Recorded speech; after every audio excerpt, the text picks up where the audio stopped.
Good evening. I'm Charles Glass. I write quite a bit about Syria, and I've been visiting Syria regularly since 1973. I'm not going to say any more about myself. It's very rare that someone is called upon to introduce someone who actually does need no introduction, especially after that film. Mazen Al Hamada, please.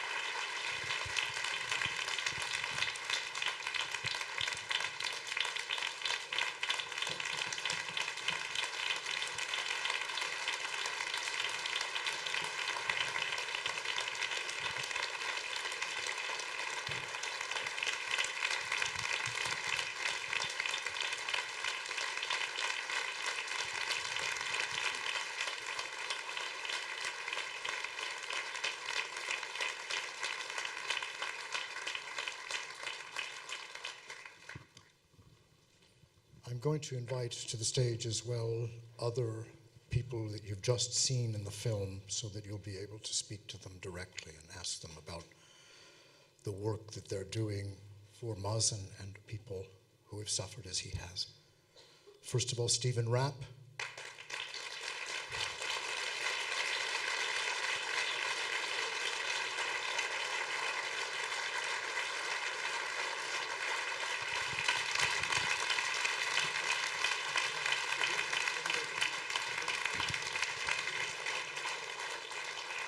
William Wiley.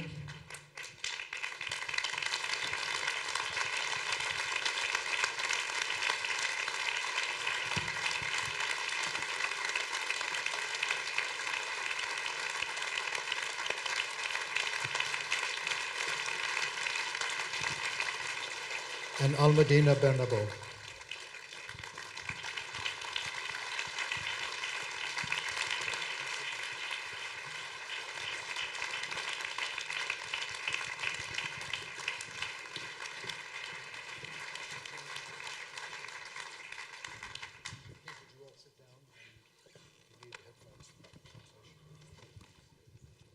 Before we begin our discussion with the principals in the film, who are seated in front of you, I want to invite the director and the producer of the film, Sara, the director,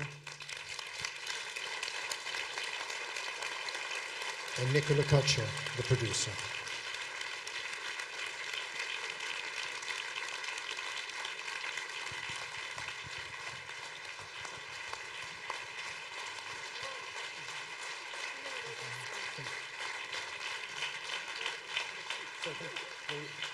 Apparently you will begin. We're supposed to stand. No. We're going to do this in a slightly different way. We're going to stand and talk a bit about the film, and then you're excused. Yes. Now, Sara, what possessed you to make this film? In January 2014, I saw the Caesar photographs because they were made publicly available, and I thought, this is going to change things. These are so horrific. They show such astonishing evidence of mass atrocities. Something's going to happen. And then months went by and nothing happened. And I, as a director-producer, I was being asked to make films about ISIS. And obviously, we should make films about ISIS. But I just kept thinking, why is everyone ignoring this? And I was really interested to investigate it for myself and, find out more about the photos. It's a good question, because when the pictures first became public, we heard a lot about them, and then suddenly it dropped off a cliff. I might ask your colleague. Yeah, well, and a lot of people didn't hear about them. Even though it was a breaking news story, I still think a lot of the general public don't know about the photographs and are really shocked that these images that are reminiscent of the Holocaust didn't get more attention and haven't caused more action. And now that you've made your film, what do you hope it will achieve? Both of you. Yeah, I mean, we want the detainees to be freed. If this film has upset you or affected you, then I would ask you to put pressure on your governments, to put pressure on the Syrian regime and free the detainees. I agree with what Amnesty International have been calling for. Independent monitors need to be sent into these places. If nothing bad is going on, then let's see inside these places. And the Syrian regime has reacted to pressure before, for instance, on chemical weapons, when there was, pressure put on them. Okay, there was a threat of force behind it. Then the Russians stepped in and, said to the Syrian regime, you need to let monitors in and take the chemical weapons. And I just want this issue to be brought higher up on the agenda, because I can't stress enough, those people are in there. Mazen's family are in there. And we need to do something to get them out. Thank you both very much, and I think we all would like to give you applause again for this magnificent film.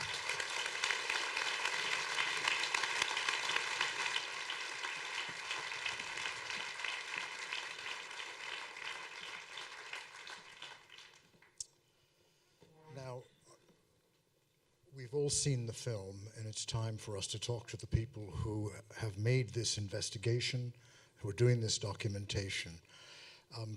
Particularly in light of the documentation, I want to ask Bill, is this evidence acceptable in an international court or in a Spanish court? Is the provenance good enough from beginning to end, so when it reached your hands, to be admissible in court, and what happens then?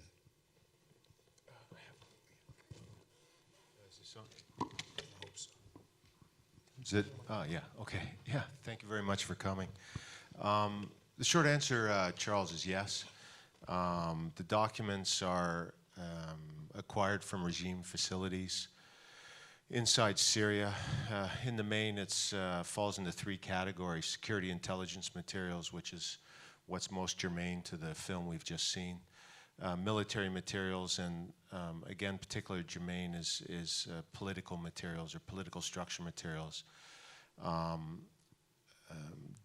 generated by the Central Crisis Management Cell, which was illustrated in the film, and something called the National Security Bureau.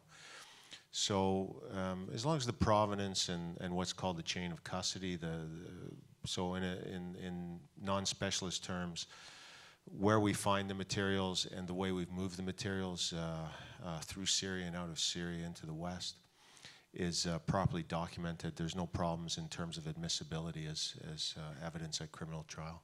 Okay, thank you. Mazen, may I ask you, when you were in prison, you were aware of what happened to you and to the people around you. Were you aware at that time that this was happening all over Syria? Or did you only learn that later?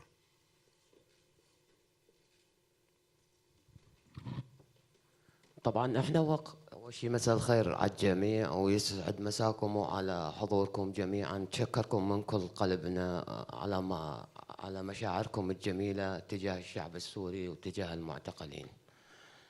طبعا احنا بالمعتقل وقت اعتقلونا لسه كان الحراك سلمي، ما في اي عمل بسوريا، فكان الاعتقال بالبدايات شهرين ثلاثه بيطالعوك تماما. بعد سنه 2012 هون بلشت المحاكم الميدانيه وبلشت الاعدامات. اجت قرارات من فوق انه هذول كلهم على التصفيه ما بقى يطلعون، وشي وزعوهم على الفرقه الرابعه، شي وزعوهم بالجويه، شي صفوهم مشفى 601 شي.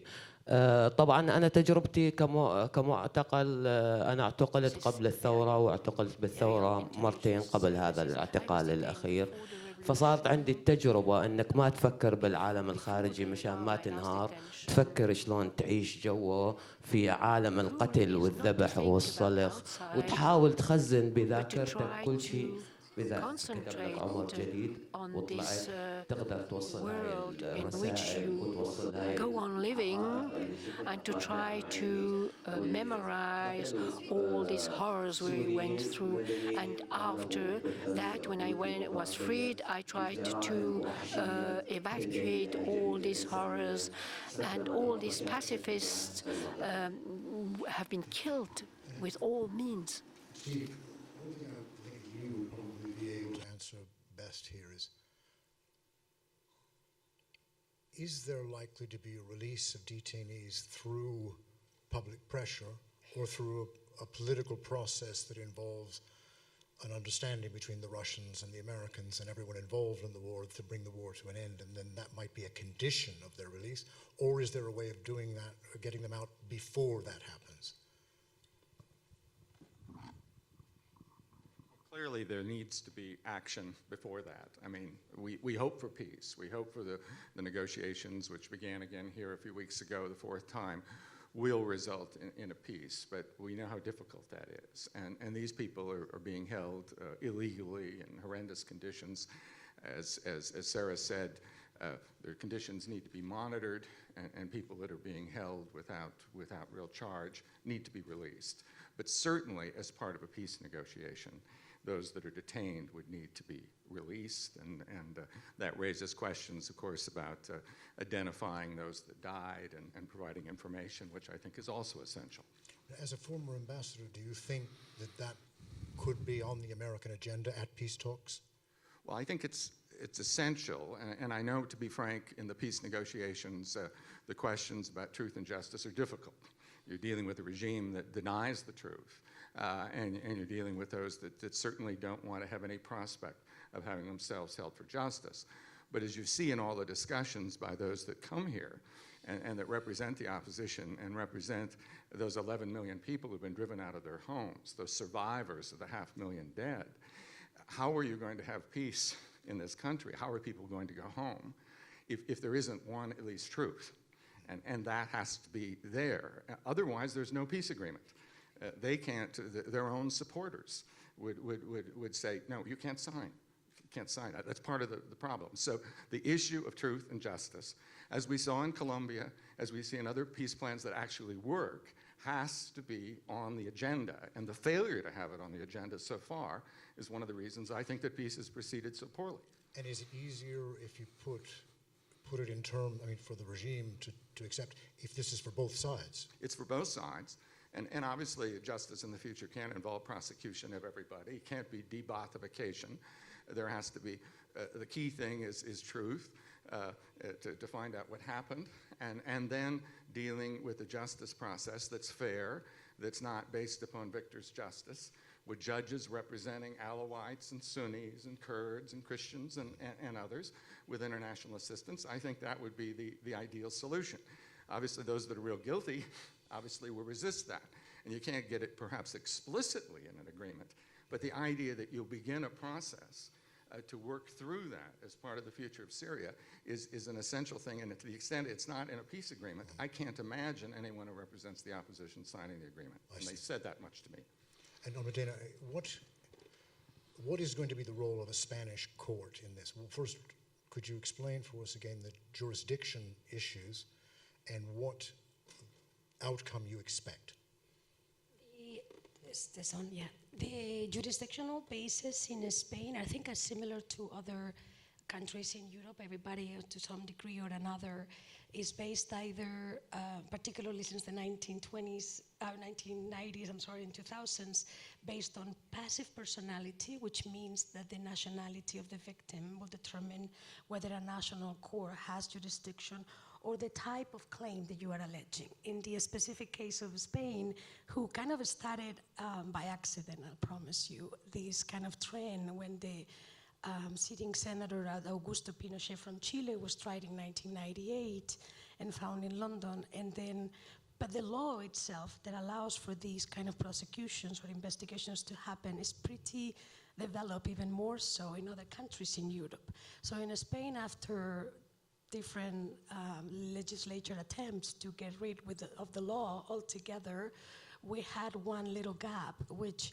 meant that if you could allege or demonstrate that you have what we call nationally state terrorism, which is when it's the actual same institutions of the state with the small variations as Bill and Stephen were, Ambassador Rapp were alleging, you know, when it's the same apparatus of the state that engages in the violence with a political means. And then you have a victim of a Spanish nationality, which randomly we found amongst the list of relatives associated to the CSOR victims' files, then you can trigger Spanish jurisdiction. And where does it go? Where does it go? Well, we have in Spain what we still call, even that sounds like medieval, an inquisitive system, which means that we have an investigative judge. We remember your inquisitive system. Remember that? Remember those? And that means that the judge still investigates. So we trigger jurisdiction by filing on behalf of the victim. And I think that that is perhaps, if I may, the little uniqueness until they change our laws that Spain retains, is that the victims, through their counsel, which is all of us, retain a fair amount of control of the criminal proceeding by filing the complaint and by triggering the investigation.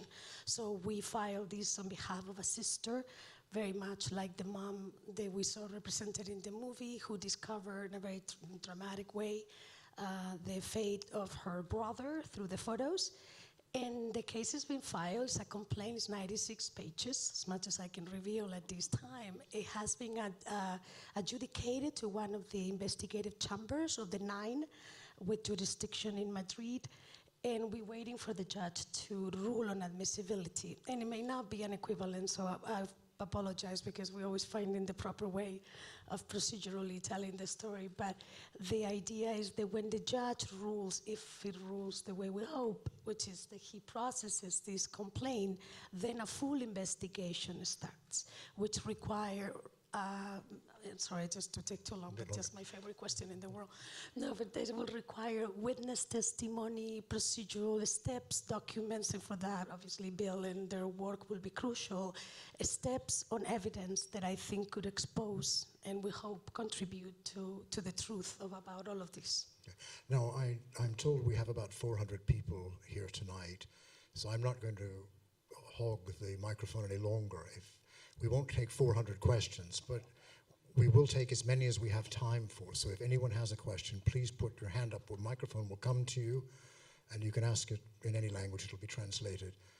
And I hope we can do that quickly. I see a hand there. If you stand up, so they'll bring you the microphone. And if you say specifically which person you'd like to ask the question to, that would help.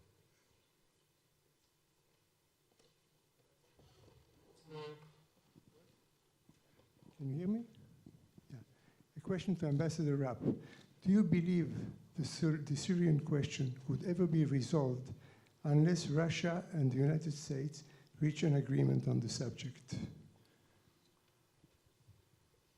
Well, I believe that justice is possible without that agreement. Obviously, we see it in Spain and new cases happening in Germany. Eventually, there will be a new government in Syria.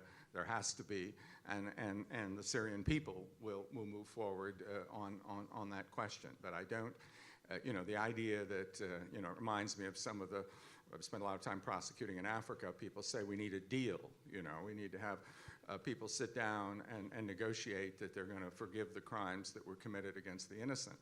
It can't be just that kind of high-level deal. It has to be a deal that reflects the interests of the people. Did you ask if there would be peace or if there would be justice? I said that if there would be a resolution. A resolution. I don't think he was asking about justice. I think whether the war would end without an agreement between the U.S. and Russia. Well, that's a political question, not a legal question. It's a political question. I mean, I think that justice is a key part of it. Clearly, various states, including Iran and others, need to be involved in pushing for peace, and that hasn't happened to date. And the involvement of world powers and those that are arming and training and involved in it, particularly Russia and Iran, is absolutely essential. So that's key to getting there. But as I say, that is not sufficient. There has to be an agreement that's acceptable to the Syrian people. It can't be an arranged peace. Another question? The gentleman to the right and someone in the far back on the right. Whichever one can receive a microphone the most quickly. Maybe you could take the second microphone to the person in the back there so we can go quickly to the following question. Please, if you would stand and say to whom Je you would voulais like. dire mon admiration. I would like just to say my admiration for Mazen. He is a very worthy representative of mankind. Thank you for your courage. I would like to know, it's maybe a short, like a story. I am a war journalist. I've seen terrible things on the field, but never of that kind.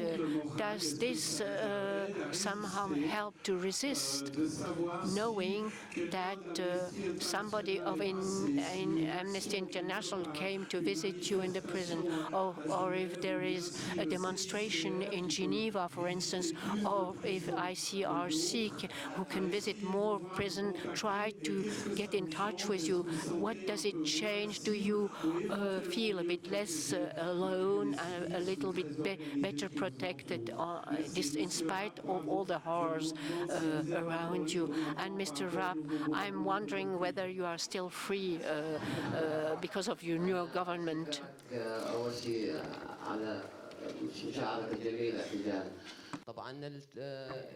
First, I would like to thank you for this comment. All what you have seen was based on an Amnesty International report, because Amnesty International has also helped in showing the 13,000 photos, the Caesar photos, but this is only 1%, a drop in the sea of what the Syrian regime has committed in terms of atrocities. Those crimes cannot even be imagined. It's an art, an imagination of how we can torture detainees, how we can kill them. All those detainees have only asked for a free Syria, a Syria that is based on justice, on citizenship, and without discrimination on the basis of race or ethnicity. This is all what they have been asking for. So we want those perpetrators to be prosecuted, and the Milosevic experience in Yugoslavia has given us a good example, because this guy has been tried, but they have been patient. So we have to be patient until we bring to justice those people and until the Syrian people build a free Syria. And thank you. There was a question at the back, I believe. Did he receive a microphone, or did she receive a microphone? If we have two microphones, could we get a second one to someone else quickly, so we don't have to have gaps between questions? Could whoever has the microphone now, please? I can't see. Yes. Yes. Good evening. So my question is for anybody who cares to answer.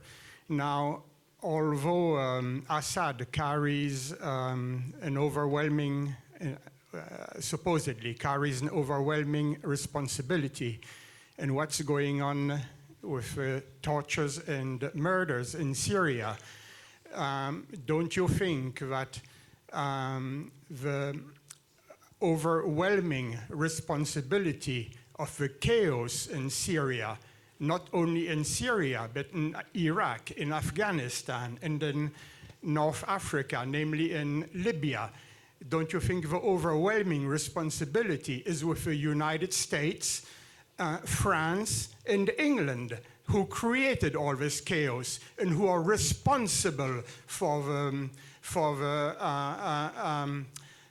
birth of the terrorists? That is thanks for answering. And let me answer then. Yes. This is a political question. Thank you. We have a victim of torture. We have 3 lawyers, and you have an old journalist. So the old journalist is going to take this. I think in Syria, everyone is responsible. The government and its backers, who are Russia and Iran, factions of rebels whose backers are Saudi Arabia, Qatar, Turkey, the United States, Britain, and France, who escalated the battle, who armed previously unarmed people, who radicalized previously unradical young men who were like Mazen, who were not jihadi fanatics, turning it into a war that became sectarian when originally the demands that were being made by people of all sects. And yes, there was a little fire going on in Syria, and foreign powers showed up with flamethrowers and made it much worse. So in a sense, I accept your question, and I think there's a huge burden of international responsibility.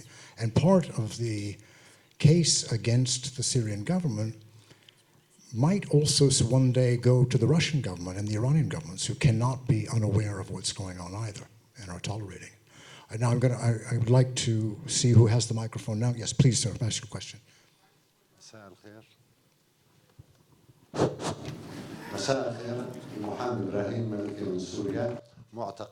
My name is Brahim Al-Malki from Syria. I am a lawyer. I'm a former detainee. I have been kept prisoner inside Naya after the revolution. I would like to thank the director of the film. I would like to thank in particular Mr. Mazen for contributing in this documentary. Yet I would like to say that the image is even darker in Syria for detainees themselves, especially those that are in security apparatus centers of detention. I would like to raise a legal point of view. What about European tribunals? Are they really serious in achieving justice? Are they serious in bringing to justice all perpetrators, especially the Syrian regime, for the crimes committed? Knowing that's a good question. I understand your question. I think that's for Almudena to respond to. Thank you very much. And whoever has the microphone next, please stand up and wait 1 second. Thank you. And the question, just to make sure, is the European courts that may pursue these are serious? I think it's a spectacular question, and I wish I had a definitive answer. I think that there is I will say two things. One is that the lawyers, they are from civil society, NGOs, and the network supported very much by Syrian, trying to push this, and people like Ambassador Rapp are very serious about it. It's being a loving, it's being an effort, it's being a talking. But we're talking about governments, we're talking about prosecutors who belong to the government, and I do believe that it's always a wild beast to deal with. You know, they lack the resources, sometimes they lack the political will, sometimes just purely the expertise to go after something this scope and gravity.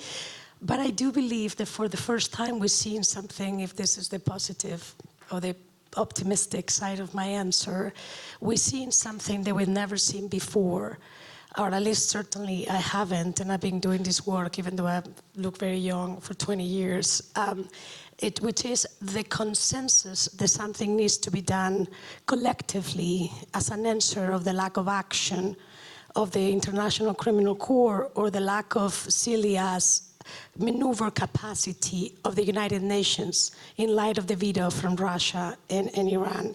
So I think that consensus, that will, that common will in Europe is in part what is causing this mechanism, this new mechanism to surface. And I think it gives me, you have to be cautious when you are a victim, certainly, but when you are a lawyer trying to work on behalf of the victims, even more. But we're seeing something that is a precedent, and I don't know where it's taking us, but I'm a little hopeful. Charles, if I can just jump in, I would note that it's not just in Spain. A month later, Syrian victims in Germany filed a complaint. The German courts have pure universal jurisdiction. The prosecutor has said that he's begun an investigation based on Caesar. The case in Germany that was filed by the victims deals with 7 high-level individuals. And for the first time in history, the German prosecutor, after getting one of these victims' complaints, welcomed it. So I think we're moving in that direction. Almudena mentioned the mechanism, and this is something that the international community has done. Security Council blocked because of the veto, but at the end of December, the Security Council, or the General Assembly, for the first time, by a vote of 105 to 15, with a lot of abstentions, established a mechanism that will be stood up here in Geneva. Different than the Commission of Inquiry established in the Human Rights Council, this will work with Bill's organization, for instance, to bring in his materials on cases, work with the Syrian civil society and others, work with the Commission of Inquiry on the work that they have done. and help prosecutors build files. Because in national systems, it's often very difficult, speaking a different language, having to get witnesses that are in Turkey, and you don't even have travel money to go there. I think that this sign of moving forward is very positive. In countries, it's voluntary contributions. The Swiss Confederation just gave 600,000 Swiss francs to it. The Dutch and the Danes, €1 million. So I do think that this is moving forward, and this will help these European prosecutors have the capacity to do these cases when they have jurisdiction, which will take either a victim or a perpetrator in the country, or if they have universal jurisdiction like the Germans, a high-level decision that it's in their interest. Thank you very much. Now there was a question there. Yes. Bonsoir. Good evening. My name is Patrick Gorla. So this evening, what we can see is that once again, the Security Council blocks the making of international justice. Isn't it the time come to find the means to actually change this, the way it functions, and to bring in other countries to have them represented? India, Brazil, and how can we change things in the way the Security Council functions? I mean, how long are we going to have to wait to see justice being rendered? I mean, I'm talking about changing perhaps the different countries that are members of the Security Council. You can take that because you're most familiar with all the evidence. Well, thanks for that, Charles. I'm a criminal investigator. I work in the field. No, in fact, it's a very legitimate question, of course, and I would answer in a roundabout way, if you'll permit me. And it's very important for not only to look to the UN Security Council for a solution to the issue of criminal justice in Syria. So, for example, looking to the Security Council to refer the Syria situation to the International Criminal Court. I think if we speak only about justice, not the UN system generally, I think from Steve and Almudena, you've had part of the answer already triggered by the question from our Syrian colleague in the audience. And that is, there is various possibilities for criminal justice that needn't be triggered by the Security Council. And the UNGA, UN General Assembly, of course, is trying to create a proto-criminal justice mechanism, but the real potential now is with national war crimes units domestically. So most Western European countries, including your own country, Switzerland, Canada, United States, all have well-established national war crimes units. Now, they have to cover the whole world, not simply Syria. As Almudena mentioned, they tend to, and indeed as Steve mentioned, they tend to have limited resources, very, very limited physical risk tolerance, no specialization in particular conflicts as a general rule, including Syria. But they do have the possibility in most cases to apply what's known as universal jurisdiction. That is, they don't need even a victim or the perpetrator to have some kind of a nexus to that country. Germany's a classic example.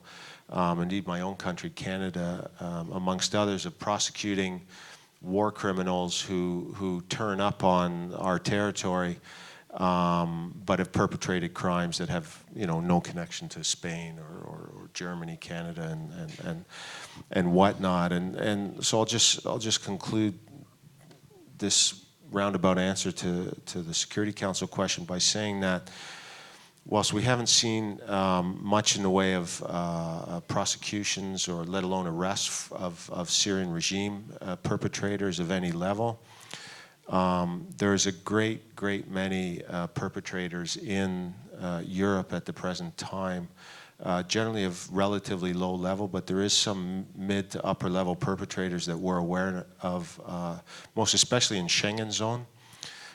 They've come into Europe through the diaspora, more or less when Germany welcomed everyone in who wanted to come. And it's natural that perpetrators will, not just regime, other perpetrators will get into Europe by this means. And it takes some time because of the resource issue for the national investigative and prosecutorial units to get organized. But to give you an example of what's happening now is my crew, we're currently working with 12 different countries, 12 different national prosecution units. And last year alone, we had a little bit in excess of 400 requests for assistance from national authorities. And not all were concerned with Syrian regime offenses, but certainly the vast majority were. So I think there's every prospect to be optimistic that we will see quite a few arrests. Have we seen, I might ask any of you lawyers this, have we seen evidence of, not just in Syria, but other countries, of people not coming into the European Union from, say, Israel or Lebanon or somewhere where there have been crimes committed, people avoiding coming into Europe because they might be served with a subpoena? Have you seen evidence of this? Oh, yes. I was making a reference, just go ahead, because it was the suffering in the late 90s and early 2000s, and I'm sure many in the audience remember there was a little bit of a euphoria of filing some of these cases. I think that was perfectly okay, but some of the cases were maybe not criticizing, thought through, and there were cases specifically, for instance, you may remember in Belgium, against Father Bush, and at the time, Sharon, the president of Israel, which Prime Minister. Prime Minister, thank you, which really shifted a little bit the service of universal jurisdiction. Countries got into panic and started their legislature to limit them substantially. And I think that it was a moment where they were definitely avoiding Western Europe. I remember when Rumsfeld was, what was Rumsfeld? The ambassador? What was his? Defense Secretary. I live in the United States, but try to forget about these people. So when he was Defense Secretary, he had been invited several times to give conferences in European countries. And because of the work that I do between Canada and the United States, where I spend most of the time, we knew through the classified documents from the Department of State and European embassies that he had specifically said, I'm not going to those countries because they're going to sue me. So there is a little bit of that. What the effect that it doesn't seem to be having, and I think this is what's saddest of all, is it doesn't stop them from committing war crimes. It just stops them from traveling to places where they might be caught. And this is more a personal opinion, but I think that we humans are a little bit clumsy. So I think enough time passes, people forget about making these kind of mistakes, and eventually someone forgets their luggage got lost and they stop in Paris to pick up their luggage or something, and opportunities arise. So I think the chances of getting these perpetrators is still high. And do keep in mind, there are perpetrators from Syria. They can't go elsewhere. They want to come to Europe. They may feel themselves victims. Victims, they lost their area to Daesh, and extremists, even though, as I think this film and the previous one indicate to some extent, were empowered by the way that the regime carried on. But some of those that have lost their areas joined the stream of refugees, and evidence is building against them, and they're being identified. And so there are some individuals, as Bill has indicated, where we'll have prosecutions. Also, the kind of case that Almudena is pursuing, and that is pursued in Germany, will potentially charge very high-level people. People almost, you can't, in a national system, you can't charge the president of another country while he's in power, but you can charge the defense secretary, you can charge the head of the National Security Bureau. Some of those people may have international arrest warrants out for them. They'll be posted as Interpol arrest notices around the world. Won't necessarily keep them from going to Russia or Iran, but it'll cramp their style. And so sending that message out, even when international courts do it, and with Mladic, it took 18 years to bring him in. And I'd like to throw it back to the audience. The gentleman with the microphone, and then if someone could bring you a microphone. Thank you. Steve, a question based on your experience. The issue of prosecution eventually of Assad, or impunity, how does that figure in an eventual peace agreement? And can you imagine, for example, that in a peace agreement there would be insistence that he will not be prosecuted or eventually could stay on as president, interim, or whatever? So the question of justice in that sense, in terms of a peace agreement, has certain political aspects, not just legal. And understand it's the idea of having a peace agreement where somebody signs, yes, I'm going to be arrested. That is a hard that's a hard peace agreement to get. When we talk about justice, Almudena is heavily involved in the Colombian process. There is an understanding by FARC leaders and others that they may face consequences, and they're having to deal with it. They think they have defenses. There may be alternative sentences. People sometimes do sign it. It's hard to imagine Assad signing. But the idea that there has to be some discussion and a structure for justice that can transition into something that could happen in that country, I think is important. The UN, however, since 1999 has been committed that they cannot sign or be involved. De Mistura cannot be involved in a peace agreement that gives anybody amnesty. That's been invalidated under UN guidance. So it's possible that there won't be anything said about the justice issue. It's possible that an Assad could go into exile in Crimea or something like that. There may be exit strategies like that, but it can't, frankly, be something that's agreed to. Understand that. It's illegal under international law, and if it were there, it wouldn't be enforceable. I want to take another question. I see you've had your hand quite often. Do you have a microphone? Could someone give this woman a microphone? Je crois que j'ai le microphone. Nelson Pereira, je suis journaliste, mais c'est pas comme journaliste. I'm a journalist, but I'm going to speak up as a citizen and not as a journalist. So it's a small digression. Talking about the flash mob from Amnesty International. So we shouldn't forget that Switzerland is the fifth country is selling arms in the world. So we're talking about peace and neutrality. But here's my question for the Ambassador Stephen Rapp. I mean, we've had the occasion of speaking about this already. So one day we will be able to obtain the one responsible for war crimes indirectly sometimes, but very often directly. The one who's most responsible. I'm talking about Henry Kissinger.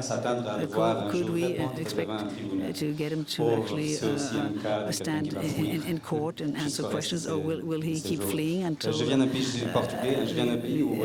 dies? I come from Portuguese, and in the 80s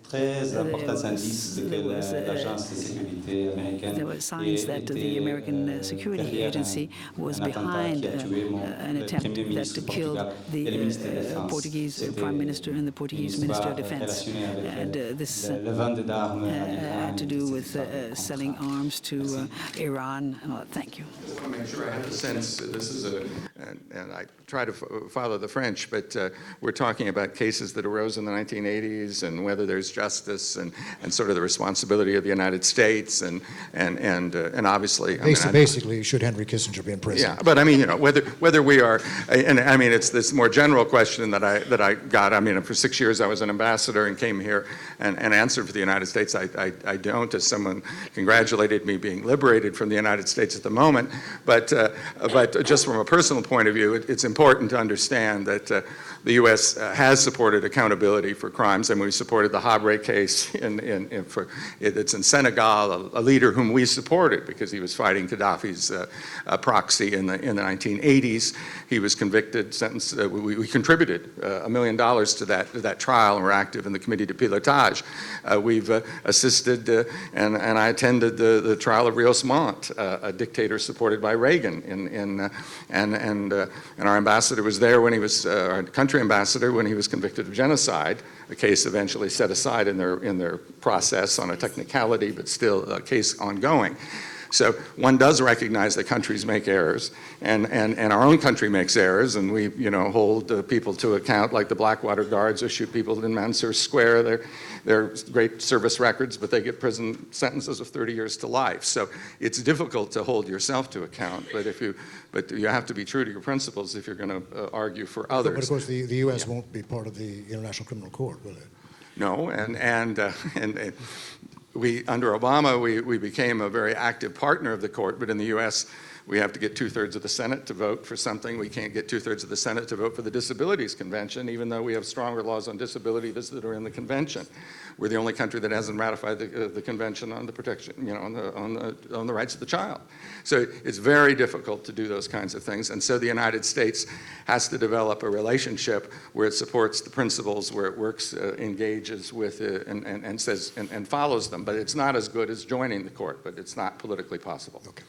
I don't know if I qualify as public, I'm sorry, but I just would like, if I may interject, following up on Dr. Warner's question about the idea that the regime in Bashar al-Assad might not be prosecuted. And I want to ask the question to Mazen.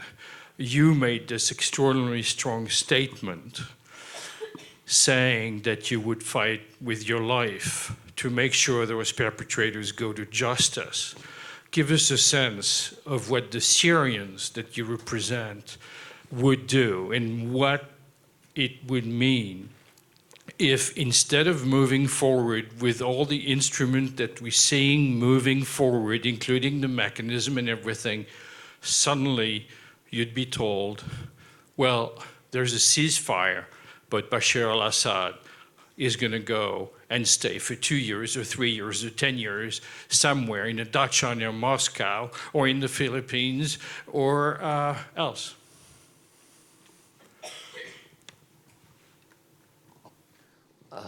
طبعا بس بدي أول شيء أرد عليك. أنا صار لي من طلعت من سوريا من 2014 وراء مستمر بفضح جرائم النظام الأسد المجرم بكل المحافل الدولية. After the murders perpetrated by the regime were uncovered in all international forums.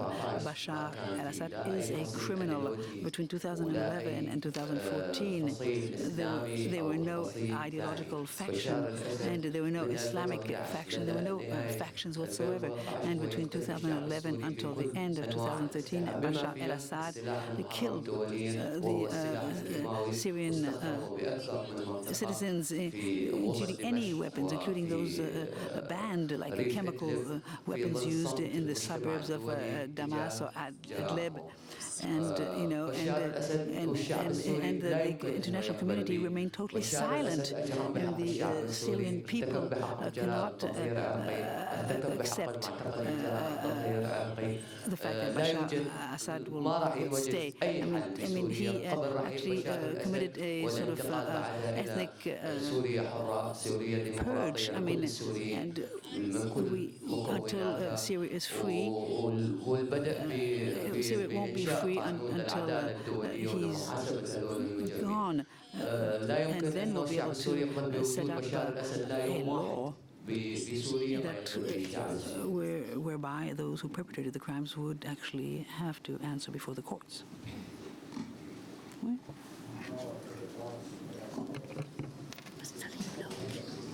We've had your hand up for the better part of half an hour, and I apologize. No one's brought you a microphone, but I assume someone will imminently.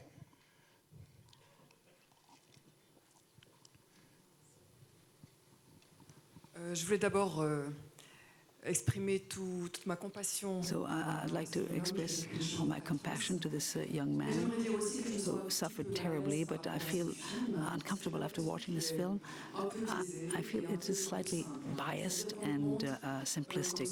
So the only opponents to Bashar al-Assad's regime are students, families, and former members of the regime, whereas we know full well today, in 2017 and in the past, the real opponents to Bashar al-Assad were Salafist groups, armed, and they have no democratic project, and they have no intention of creating a free Syria. I think it was slightly biased. So the second question is, what is going to happen if Bashar al-Assad is actually killed or deposed, as was the case with other horrible dictators? So it does create a void, which actually led to unbelievable chaos. You've asked the question, let's see what the answer is. Well, thank you very much for both questions. I'm not sure who's better. Probably Mazen, who is Syrian, should address this question. طبعا قبل ما يصير اي عمل مسلح بسوريا من 2011 ل 2012 الشعب السوري عم يطلع مظاهرات سلميه وكان حتى ما بده شيل بشار الاسد من السلطه كان بده الغاء قانون طوارئ تعدد الاحزاب تعدد الحريات لكن بشار الاسد ما استوعب هذا الشعب وسمح بالحريات al-Assad did not accept this peaceful request, and Bashar al-Assad confronted the demonstrators with arms, and so we call upon all official authorities saying we are actually a peaceful people. We want change to happen in Syria, and we know that democracy is a long, drawn-out democracy, especially in the Middle East, considering we have political opponents, and there are many Syrians who are against the regime in place before the revolution. In Syria, there are people who are capable of actually governing the country, capable of actually representing all people in Syria. I mean, the Syrian people are asking for freedom and dignity, and Bashar al-Assad responded with weapons and the violation of all ethics, and the Syrian people has a right to defend itself against the crimes it's a victim of. So if Bashar al-Assad wanted a solution, he wouldn't have actually pointed guns against his people, and he wouldn't have used the worst forms of murder in the detention centers, methods that actually are incompatible with any humanitarian principle. If he really wanted change, al-Assad would have allowed his opponents to actually apply the democratic process, and we wouldn't have taken the risk of being locked up for several years. But I just want to add, in terms of there being an emptiness in Syria, if Assad goes, there are 11 million people that have left their homes. Half the country's displaced. There are forces in the country, the Kurds, there's opposition-controlled areas, there are areas that are now actually under Turkish control. There are a variety of different interests that need to be brought together to fight ISIS, absolutely. And Assad has proven himself the most ineffective agent. He really led to them becoming as strong as they are. And so if we want an effective campaign, it's not he that can play that role. It's a coalition of the others. I think Sara, who directed the film, would also like to address this issue. Sorry, I just want to reply because you said the film was biased. To say that the opposition to Assad was Salafist is to really deny all of the people, vast numbers of people who went out on the streets and they demanded things that we have here, freedom, free elections. They weren't actually even asking Assad to leave at that point at the beginning in 2011. They wanted reform. His way of responding to that was to actually shoot protesters in the street and imprison them. And I've been working on this film since 2014. I've spoken to a lot of people and a lot of Syrians. I've done my research. It is just not the case to say the main opposition to Assad is Salafist. It's lots of ordinary people, educated people, professional people, people, from secular people, as well as people who were religious. And religious people aren't all Salafists. Some of them are just ordinary Muslims. The pictures speak for themselves. There were vast numbers of people out on the streets, and they knew the dangers of what they were doing as well, because actually I spoke to a lot of people from the older generation who had told their family members, don't go out, he will kill you. We've seen this before. We saw it in the 1980s with his father. And they went out, a lot of young people and a lot of young boys who've been tortured, and of which there is loads of evidence. Are all those young boys Salafists? No. Families, like the family of that dentist, taken with her husband and all her children anyone who is giving humanitarian aid to besieged areas. You know, I've spoken to several families that then their loved ones were taken for doing that. This is a kind of narrative that's in the West now, that it's all about Salafists and ISIS, and you're denying the Syrian people what they called for and what a lot of them still want, which is just basic freedoms that we have here. Thank you very much. Thank you, Sara. I've been in Syria probably more recently than anyone else. I was just there in December, and I'm going back next week. People now, including many people I know who survived those demonstrations, and when I was going there in the first couple of years were very enthusiastic about those demonstrations because it was the first time in their lives that they'd been able to speak out in that way, now only want an end to the war. They don't care if Assad stays or goes. They don't care who comes in. They want an end to the war and the misery that the war has brought to their lives. And a lot of the suffering, the 11 million displaced, these are functions of a conflict. And if some people are willing to accept him to go on, that's their business. By the way, it's not my business. I'm not taking sides in this conflict, nor are you. I'm not saying you are. No, I'm just saying, I'm just trying to bring you up to date. I'm trying to bring everyone up to date.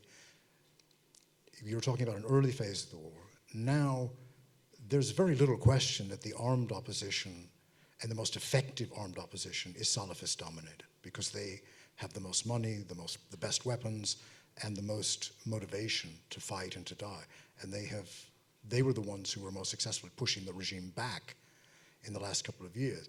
So that is an important dimension of this conflict, and we can't ignore that either.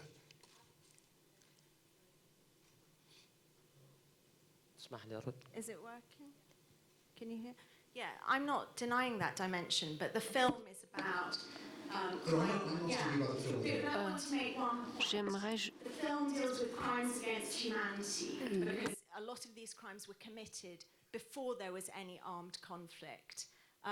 You know, that's not what I'm addressing. As you know, No, sure. Your film is absolutely. By the way, your film is magnificent. And it's gut-wrenching, and it should stand as evidence in any court of public opinion. But I think the difference between us are clear now to the audience. So I'm going to go to the next question. I see a hand there. Yes. Thank you. I'm sorry. Well, there's someone there with a microphone. I've been holding it for a while too. حابب أنا أرد على إنه بشار الأسد I would like to answer. Bashar al-Assad in 2003 has formed himself those jihadists so that they go and fight the Americans in Iraq. He would take them out of the prisons in Sadnaya, he will train them, and then will send them to Iraq so that they attack the Americans. Upon their return after the war in Iraq, he would take them back to Sadnaya prison again. Then the peaceful revolution started, but the Free Syrian Army has refused to shoot the people because the people have been asking for peace and security and reforms. And these are the sons of Syria, so they refuse to turn the weapons against their people. This is when Bashar al-Assad has taken the radicals again from the prisons, has taken them out of the prisons so that they do this job. And instead, he has put Syrians that are innocent victims, and he has tortured them inside the prisons. Bashar al-Assad is the father of international terrorism. He is ISIS, but in a tie and in costume.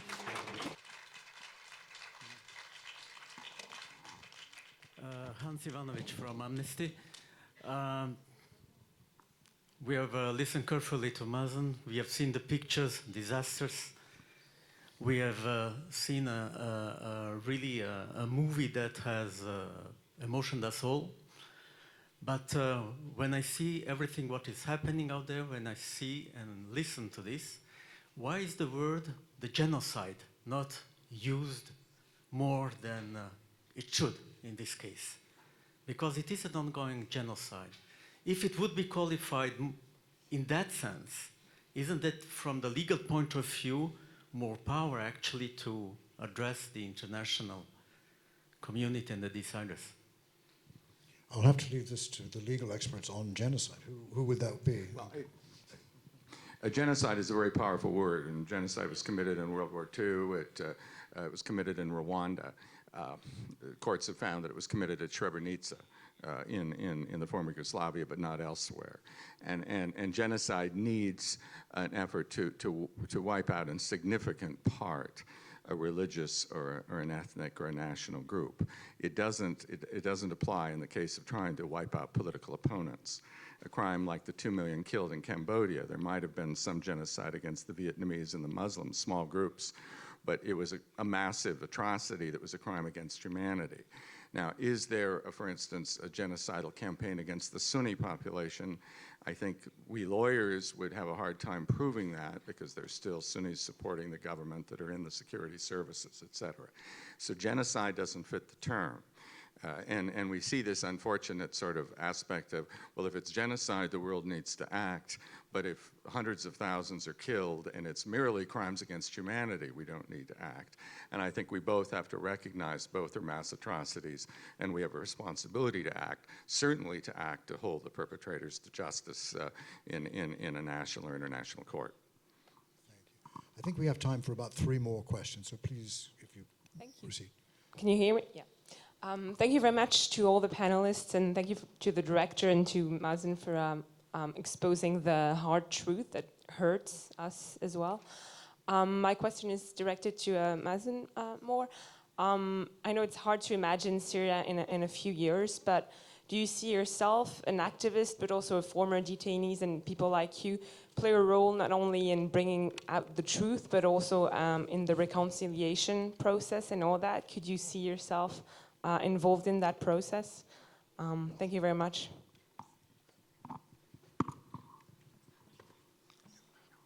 طبعا بتمنى انه توقف Of course, I hope that one day war will end in Syria and will play a role there.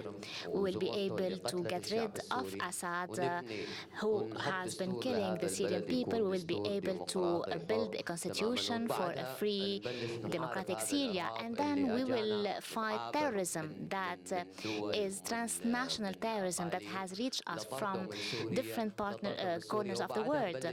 We will be able to build bridges of confidence and trust among Syrians. Because of Bashar al-Assad, there is today a civil war among citizens of Syria. And up to date, the Syrians have the confidence that one day we will go and overcome this, and our main enemy is Bashar. And I hope that this will come very soon, so that peace will prevail everywhere and we will all play a good role in establishing reconciliation and truth. And there will be again the spirit of partnership, of friendship among Syrians, and this relationship will be based on citizenship, on justice and human rights. Thank you. Bonjour, je vais parler en français. I'm going to speak French. I am a Swiss of Syrian origin. I am an activist here and would like to answer to this comment made by the lady, because it's a comment you hear all the time.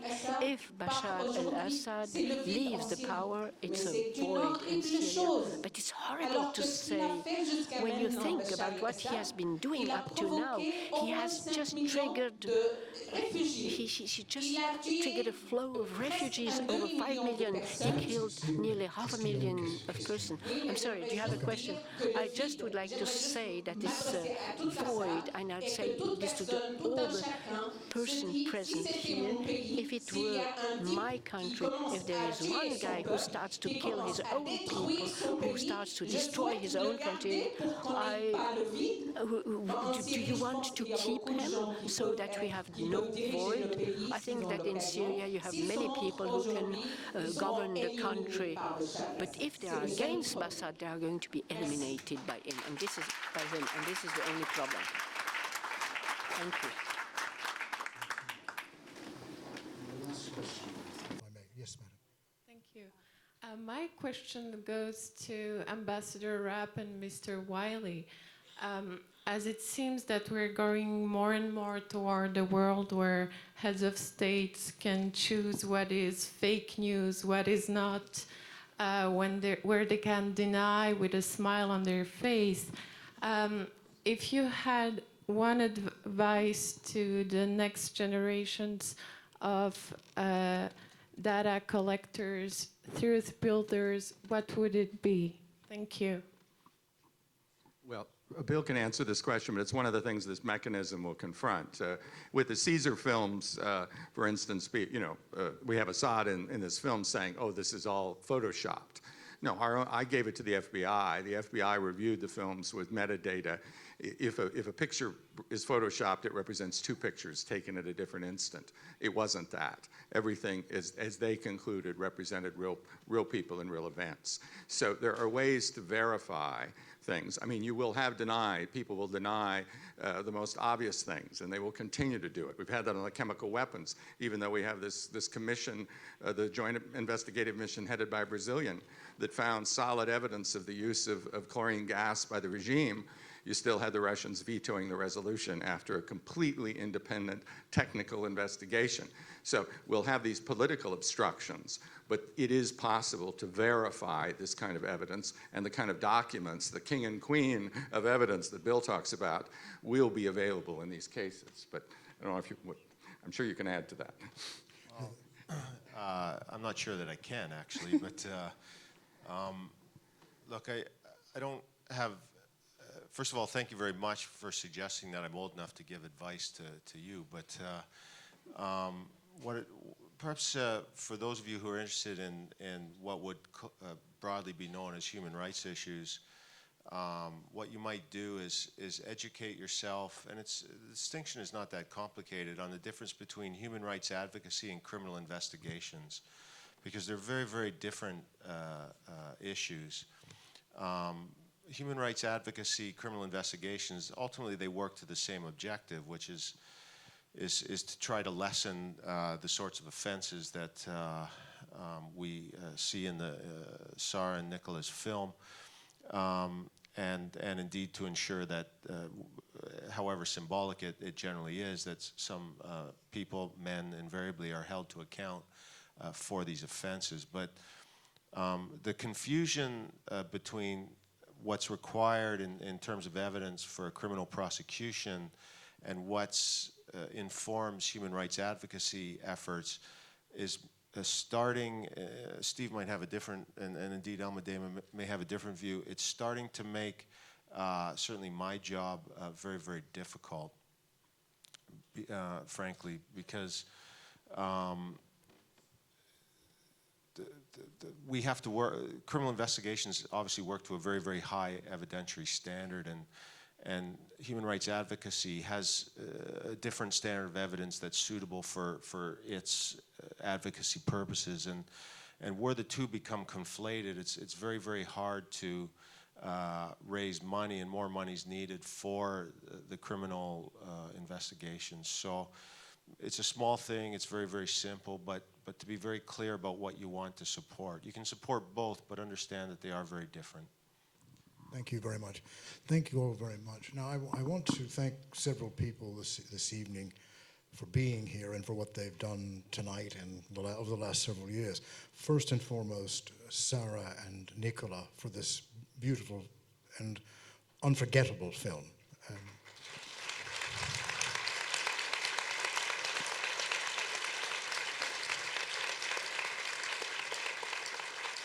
I would also not want to forget the interpreters who've been helping us with Arabic, French, and English throughout the evening. It's a very hard work, and they have to concentrate very hard to do it. So thank you very much for your work.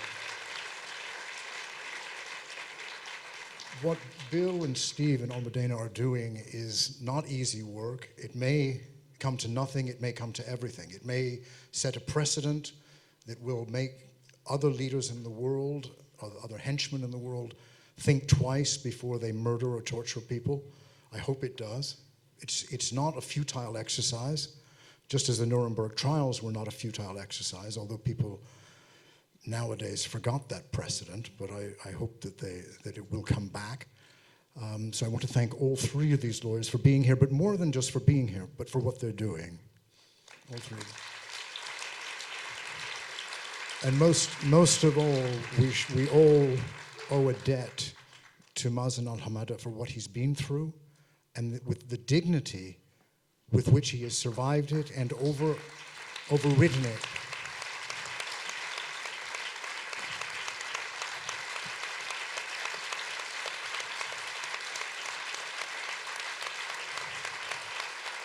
And I want to add that Syrians can be proud to have such a son of their people as this young man.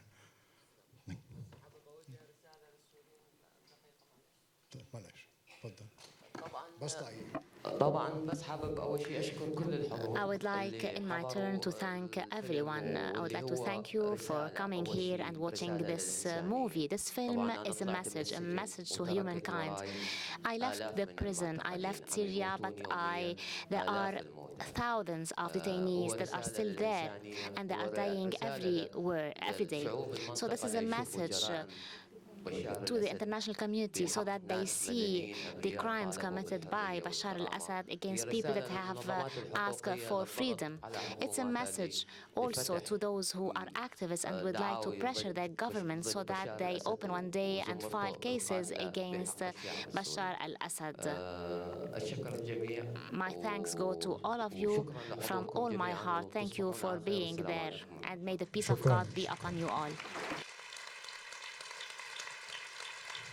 And finally, I want to invite Philippe Mota back to the stage, if I may. He's the man who's responsible for this evening, for all of our being here, for all of you being here and organizing this, I think, magnificent occasion, and very informative and touching for us all. Philippe.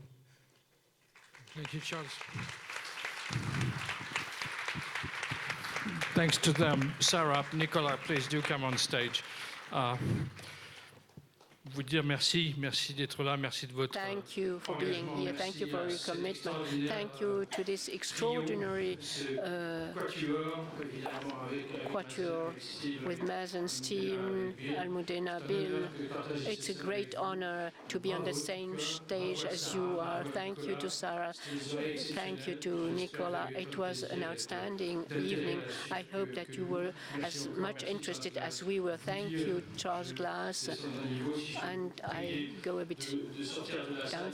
May I ask you to leave the room, but we can go on in our discussion as we do usually at the Babel Cafe for those who do know this house. Thank you to the whole team of the festival. Thank you to the partners of the Federal Department of Foreign Affairs, and thank you to Amnesty International, and thank you to you all.